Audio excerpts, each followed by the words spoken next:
أعمالنا من يهد الله فلا مضل له ومن يضلل فلا هادي له أشهد أن لا إله إلا الله وحده لا شريك له وأشهد أن محمدا عبده ورسوله اللهم صل على محمد وعلى آل محمد كما صليت على إبراهيم وعلى آل إبراهيم وبارك على محمد وعلى آل محمد كما باركت على إبراهيم وعلى آل إبراهيم إنك حميد مجيد قال الله تعالى في القرآن الكريم أعوذ بالله من الشيطان الرجيم بسم الله الرحمن الرحيم شهر رمضان الذي أنزل به القرآن هدى للناس وبينات من الهدى والفرقان وقال الله النبي صلى الله عليه وسلم من صام رمضان إيمانا واحتسابا غفر له ما قدم من ذنبه.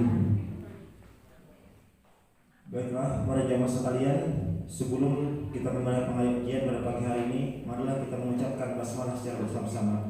Bismillahirrahmanirrahim. Segala puji tentunya tak lepas kepada Allah Subhanahu wa taala yang telah memberikan kita nikmat yang tentunya dari awal bangun tidur sampai kita tidur lagi. Saking banyaknya nikmat Allah, diibaratkan andai ranting-ranting pohon menjadi pulpen dan lautan menjadi tintanya, maka tentu tidak akan cukup mencatat nikmat Allah Subhanahu wa taala saking banyaknya. Dan tentunya jamaah sekalian, kita yang dapat berhadir di sini tentunya adalah bagian dari hidayah Allah Subhanahu wa taala, di mana kita digerakkan untuk ke majelis ilmu, di mana di majelis ilmu tentunya ada naungan dari sayap-sayap malaikat yang tentunya diberkahi oleh Allah Subhanahu wa taala. Dan selanjutnya salawat serta salam tentunya tak lupa kepada junjungan kita Nabi Muhammad sallallahu alaihi wasallam, di mana beliau adalah sang revolusioner sejati yang tentunya mengubah zaman jahiliyah yang dimana pada masa itu zaman yang penuh kegelapan, orang-orang banyak yang buta huruf, namun dengan diutusnya beliau dan dengan berpedoman kepada Al-Quran dan As-Sunnah, sehingga muncullah para pemimpin-pemimpin yang luar biasa, para pemimpin-pemimpin dunia seperti sahabat Abu Bakar, Utsman, Ali, dan tentunya juga Umar, yang tentunya sahabat yang mulia juga yang lainnya.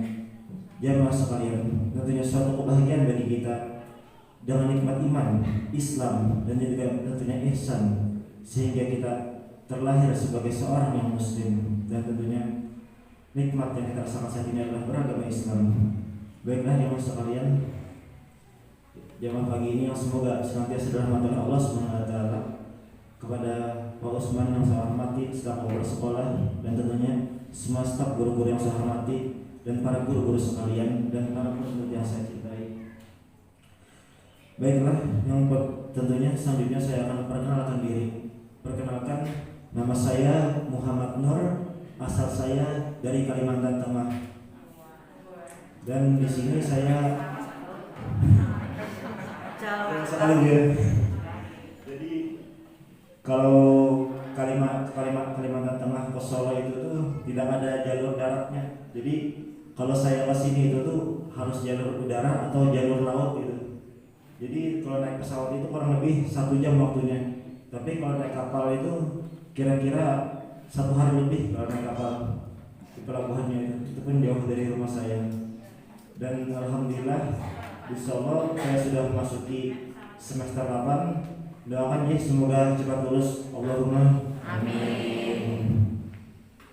Baiklah para jamaah sekalian, dan sekiranya saya menyampaikan pengajian pada pagi hari dengan bahasa Indonesia, orang-orang para jamaah sekalian mengerti ya kiranya.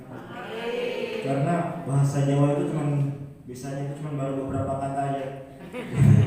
Soalnya teman-teman juga rata-rata yang orang Jawa ngomongnya ya bahasa Indonesia gitu kalau bicara. Jadi saya ya ngikutin aja juga. Baiklah, para jamaah sekalian, mungkin sedikit itu perkenalan dari saya.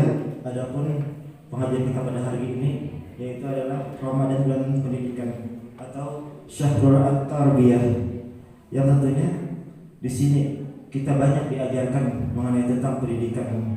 Dan yang pertama saya menggunakan bahasa anak-anak, di mana kalau kata anak-anak dulu itu kalau sekolahan itu, kalau pendidikan itu pasti ada gurunya. Maka begitu pula bulan Ramadan ada gurunya. Dan tentunya gurunya itu adalah Allah Subhanahu wa taala secara langsung. Di mana tentunya ketika kita melakukan ibadah lain seperti sholat, maupun ibadah zakat, haji, sedekah, itu bisa diketahui oleh orang lain. Sedangkan puasa itu hanya rahasia, tidak bisa dideskripsikan. Kita tidak tahu. Seperti kalau saya boleh bercerita ya, seperti masa saya kecil dulu itu tuh, saya itu ketika kelas 2 SD itu buka itu sembunyi-sembunyi waktu siang.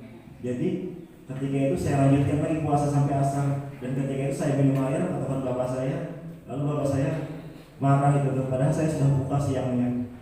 Jadi puasa itu tuh hanya kita yang tahu, dan Allah pun mengatakan bahwa puasa itu tuh adalah balasannya dari Allah Subhanahu wa taala, dan itu hanya Allah yang tahu rahasianya, dan tentunya sungguh besar balasannya dari Allah Subhanahu wa taala.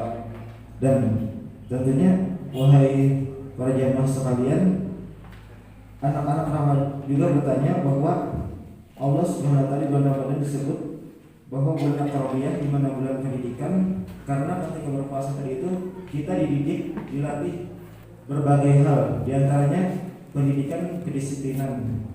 Yang pertama itu ya waktu berbuka, disiplin pada waktu makan sahur, disiplin menaati atau ketentuan-ketentuan lain agar tidak membatalkan puasa, disiplin pada saat berbuka dalam hal waktu, karena walaupun kurang 1 detik kita tidak boleh berpuasa ketika maghrib, ketika belum sampai pada waktunya. Dan tentunya makanan masih, walaupun ketika sahur makanan tersedia banyak, maka ketika sudah tiba waktunya, waktu subuh, maka kita tidak boleh melanjutkan makan sahur, karena ada batasnya. Ketika imsak itu tuh peringatan 10 menit sebelum waktu subuh, kita diperingatkan untuk tidak melanjutkan makan, namun batasnya ada 10 menit. Lalu anak-anak tadi itu kembali bertanya, kenapa katanya jadi Allah Subhanahu wa taala yang menjadi gurunya ketika kita berpuasa? Karena amalan puasa itu hanya rahasia. Karena di sini mungkin kita terlihat di bulan Ramadan kewajiban menjalankan puasa, namun belum tentu tentunya ketika kita pulang ke rumah bisa jadi kita makan sembunyi-sembunyi. Dan jadi tentu di sini ada ulama yang juga berpendapat bahwa kita mendapatkan pahala yang besar. Jadi bayangkan tentunya kita mendapatkan rumah, mobil, ataupun harta-harta yang lainnya, maka tentunya lebih besar mendapatkan pahala dari Allah Subhanahu wa taala karena kita menjalankan ibadah puasa. Yang selanjutnya yaitu yang pertama ada kelas yang dimana kelas puasa ini ada kelas am, yang dimana kelas am ini artinya adalah kelas umum, isinya orang-orang yang mampu menahan haus, lapar, dan tentunya juga di sini sekadar menahan haus dan lapar. Dan saya pun tentunya termasuk di kelas di sini, dimana tentunya kadang kita dalam berpuasa itu tuh kadang ya tidak sengaja berbicara tidak baik, seperti melihat-lihat yang tidak pantas. Dan juga tentunya di dalam kelas am, kelas umum ini banyak orang yang terdapat di dalamnya, sehingga ada juga kelas yang lain selanjutnya kelas kos, yang berarti kelas khusus, yang dimana ada ciri-ciri khusus di dalamnya, yang bukan sekadar menahan haus dan lapar, tapi juga maksiat seperti menjaga pandangan. Karena kadang kita ini ya fisiknya puasa, namun mata kadang tidak puasa ketika melihat tayangan di televisi, seperti ada iklan yang bajunya kekurangan kain lah, ataupun pembicaraan-pembicaraan yang tidak pantas lah kita dengar di televisi tersebut. Dan selanjutnya ada juga ini yang kelas VIP, dimana ini khusus, yang dimana top ciri-cirinya di samping kelas ini yaitu seperti para ulama, dimana waktunya itu tak lepas dari beribadah kepada Allah Subhanahu wa taala. Mungkin sering zikir, beristighfar, berselawat, tentunya merajaah Al-Qur'an. Maka di sini tentunya yaitu adalah orang-orang para ulama. Adapun kita sekalian seharusnya kita ya bisa mencapainya, dan saya pun sudah sekitar menjumpai Ramadan ini sudah 24 kali. Namun saya tetap berada di kelas umum yang tentunya masih kesulitan juga kadang menjaga pandangan, menjaga haus dan lapar, serta menjaga bicara-bicara yang tidak pantas. Karena anak muda kadang ya ada hilapnya lah juga. Dan juga ada pun di bulan Ramadan ini bahwa kurikulum kita sendiri adalah Al-Quran. Sebagaimana syahrul Ramadan dan unzila bihil Quran, bulan yang dimana diturunkannya Al-Quran, dan hudan linnasi wa bayyinatin huda wal furqan, di mana Al-Quran menjadi pembeda antara yang benar dan yang salah, yang hak dan yang batil. Dan tentunya yang pelajaran kita capai di bulan Ramadan ini adalah ranah intelektual, di mana ranah intelektual ini yaitu bagaimana kita meresapi pembacaan Al-Quran itu bukan hanya sekadar membaca saja, tapi juga menghayati, di mana artinya ketika tentang siksa-siksa api neraka, maka kita tentunya harus sadar bahwa kita sekalian di sini akan merasakan kematian. Dan hidup ini para jamaah sekalian tentunya pasti kita akan meninggalkan dunia ini. Sebagaimana Allah berfirman, kullu nafsin dha'iqatul maut, karena sungguhnya yang bernyawa akan merasakan kematian. Dan tidak lain, hidup kita ini adalah hanya bertakwa kepada Allah Subhanahu wa taala. Sebagaimana juga dalam surah Ad-Dariyat, qul sebagaimana wa ma khalaqtul jinna wal ins illa liya'budun, tidaklah aku menciptakan jin dan manusia kecuali beribadah kepadaku.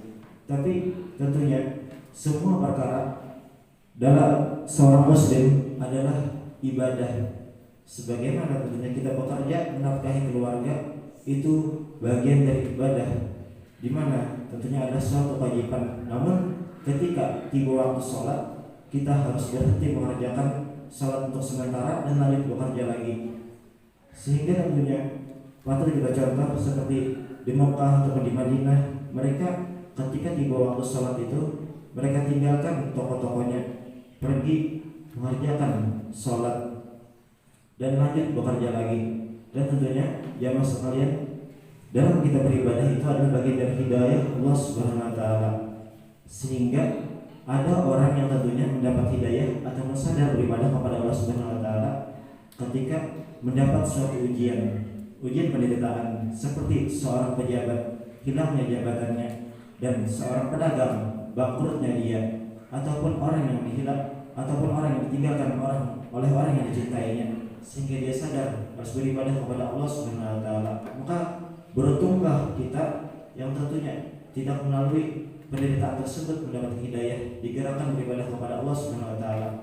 Dan ada yang orang saking semangatnya dalam beribadah, ketika waktu subuh dia menjalankan waktu subuh, namun tentunya belum tiba waktu isya dia sudah menanyakan waktunya, kapan waktu isya, karena saking dia memanfaatkan ibadah dari Allah Subhanahu, hidayah dari Allah Subhanahu wa taala. Dan selanjutnya yaitu ranah emosional, di mana di sini sifat amarah kita yang tentunya harus terkontrol, ataupun yang mungkin para ibu-ibu dan juga mohon maaf bapak-bapak sekalian, mungkin karena kita sering belanja pemborosan yang tidak kita perlukan, seperti membeli baju-baju ataupun aksesoris lainnya yang tidak kita butuhkan. Jadi juga tentunya ketika 10 hari terakhir bulan Ramadan, seharusnya itu kita memanfaatkannya jangan banyak beribadah kepada Allah Subhanahu wa taala. Karena di 10 hari bulan hari Ramadan itu, bahwa di sana itu pada malam ganjil akan diturunkan malam Lailatul Qadar. Maka tentunya seharusnya mal-mal yang sepi. Namun kebanyakan para orang Indonesia kebanyakan mal yang ramai, sehingga banyak berbelanja, melakukan hal-hal yang ternyata tidak perlu. Seharusnya banyak membaca Al-Quran, berzikir. Dan ketika kita mendapatkan bulan Lailatul Qadar, maka itu tentunya adalah suatu keberuntungan, di mana malam Lailatul Qadar itu satu hari itu bagaikan 1000 bulan, sehingga 1000 bulan itu bernilai kurang lebih 83 tahun. Dan bayangkan ketika kita mendapati itu, kita bersedekah Rp2.000 atau Rp1.000, maka senilai dengan bersedekah 84 tahun. Dan umur-umur sekalian tentunya ada yang tidak mencapai sampai 84 tahun. Kebanyakan sudah 60, 70 ataupun kurang dari itu telah meninggalkan dunia. Dan ada bahwa Nabi SAW pun Nabi Muhammad tidak panjang umurnya, hanya 63 tahun. Jadi Ramadan kali ini harus benar-benar kita manfaatkan, dan alhamdulillah tentunya kita sudah masuki pertengahan. Namun juga tentunya kita juga seperti merasa kerugian bahwa Ramadan akan segera selesai, di mana dengan Ramadan ini kita melihat orang-orang lain semangat ibadah, maka kita juga akan semangat ibadah. Tapi kalau di hari-hari biasa, kebanyakan dari kita rasanya ya malas ataupun sering lalai dalam melakukan ibadah karena melihat orang-orang di sekitar kita juga lalai. Namun semoga kita selalu berada dalam istiqomahan. Amin. Selanjutnya yaitu ranah ketiga, di mana ini yaitu ranah sosial, di mana dengan puasa kita menahan haus dan lapar, bahwa kita juga merasakan penderitaan orang-orang di luar sana yang miskin, yang mungkin bukan hanya miskin tidak bisa makan, tapi juga tidak punya rumah ataupun juga tinggalnya di bawah jembatan. Dan tentunya juga ada di negara luar sana, di benua Amerika Serikat, itu ada mereka itu cemilannya, makanannya hanya dari tanah dan dicampur mentega, saking miskinnya. Itu tanah liat itu mereka olah dicampur mentega, habis itu dijemur di tengah teriknya matahari. Maka walaupun tentunya kita di sini hanya makanannya tempe dan sayur nasi, itu tentunya lebih baik dan ada gizinya. Dan begitu pula orang-orang di luar sana itu, mereka yang makan tanah yang dibikin seperti kue tadi itu tuh, yang perempuan-perempuan hamil pun juga harus makan seperti itu. Dan seharusnya padahal perempuan yang hamil itu ya meminum susu, makan makanan bergizi, sehingga tentunya anaknya itu nanti juga yang dilahirkan akan menjadi anak yang sehat. Maka tentunya beruntunglah kita jamaah sekalian. Dan juga ada di sana, di luar sana, di Palestina, mereka melaksanakan, mungkin mereka makan sahur, namun nanti bukannya mereka sudah di akhirat. Ada juga yang tidak sahur, tidak puasa, sehingga ada syekh ditanya ketika itu 2018 di Somalia, kejadian yang pokoknya sangat perang ketika itu, bahwa bagaimana syekh katanya, kami berpuasa, kami tidak sahur dan juga tidak berbuka, apakah puasa kami sah? Lalu syekh tersebut menangis karena saking sulitnya jamaah sekalian. Kita di sini tentunya harus benar-benar bersyukur tinggal di negeri yang aman, harus benar-benar bersemangat ibadah. Kita dikejar rudal pun tidak, dikejar orang gila pun ke masjid juga tidak, dan juga mengalami hal-hal yang buruk lainnya juga tidak. Jadi tentunya harus benar-benar bersemangat dalam beribadah, memanfaatkan keadaan kita di Indonesia ini. Yang terakhir yaitu ranah spiritual, di mana ya ranah spiritual ini tadi itu bahwa segala ibadah kita tingkatkan, seperti banyak membaca Al-Quran, di mana Allah Subhanahu wa taala memerintahkan baca Al-Quran itu, dan Rasulullah SAW bersabda bahwa khairukum man ta'allama al-Qur'ana wa 'allamah, sebaik-baik orang di antara kalian adalah yang membaca Al-Quran dan mengajarkannya. Dan dalam hadis lain Rasulullah SAW juga bersabda, Iqra'ul Qur'ana fa innahu ya'ti yaumil qiyamah syafi'an ashabi. Barang siapa yang membaca Al-Quran, maka tentunya dia akan menjadi syafaat nanti bagi para pembacanya. Maka sudah selayaknya lah di bulan Ramadan ini kita benar-benar rajin membaca Al-Quran. Dan membaca Al-Quran itu tuh kalau di hari biasa itu satu huruf bernilai dengan 10 pahala. Namun dengan datangnya Ramadan ini, maka berkali-kali ratus lipat saya baca di buku itu pahalanya. Jadi bayangkan kalau kita bisa membaca satu halaman, satu juz, maka tentunya akan banyak sekali pahalanya. Dan di masa sahabat dulu, mereka bisa mengkhatamkan Al-Quran itu bulan Ramadan itu sampai 10 kali, ada yang 2 hari sekali, 3 hari sekali, bahkan ada yang tentunya satu hari sekali. Bahkan juga ada sahabat Utsman saking menikmatinya bacaan, dia menamatkan Al-Quran itu dalam satu kali bacaan sholat. Dan tentunya para jamaah sekalian, dalam hal spiritual ini di mana kita tadi itu ya mentadabburi Al-Quran, di mana apa ini dengan isi-isinya itu kita pahami sehingga kita menjadi paham akan isi-isinya. Baiklah jamaah sekalian, tentunya dalam pendidikan bulan Ramadan ini, di mana kita bukan hanya menahan haus dan lapar, tapi juga menahan syahwat, menahan perkataan kotor, ataupun tentunya tidak melihat hal-hal yang diharapkan oleh Allah Subhanahu wa taala, sehingga puasa kita tidak sia-sia. Tidak hanya lelah-lelah menahan haus dan lapar. Dan tentunya para jamaah sekalian, tentunya kita jangan banyak tidur di bulan Ramadan ini. Banyak membaca Al-Quran, mendengar kajian, berzikir, beristighfar, ataupun berselawat tentunya. Baiklah para jamaah sekalian, mungkin pada pengajian pagi hari ini inilah yang dapat saya sampaikan. Apabila tentunya ada kesalahan maupun kekurangan, saya mohon maaf, karena beginilah ilmu yang saya punya, dan tentunya ini pertama kali saya mengisi pengajian, jadi masih agak kurang pengalaman. Namun tentunya semoga apa yang saya sampaikan ini ada manfaatnya bagi kita semua, dan apa yang benar tentunya dari Allah Subhanahu wa taala, dan apa yang salah datangnya dari diri saya pribadi. Semoga tentunya ini menjadi pemberat amal ibadah kita. Dengan hadirnya kita ke sini tentunya adalah suatu langkah menuntut ilmu, di mana menuntut ilmu itu wajib bagi setiap muslim sampai dari kita lahir sampai kita meninggal dunia. Baiklah jemaah sekalian, mohon maaf bila ada kekurangan maupun kesalahan. Billahi bisabilil haq, fastabiqul khairat. Wassalamualaikum warahmatullahi wabarakatuh.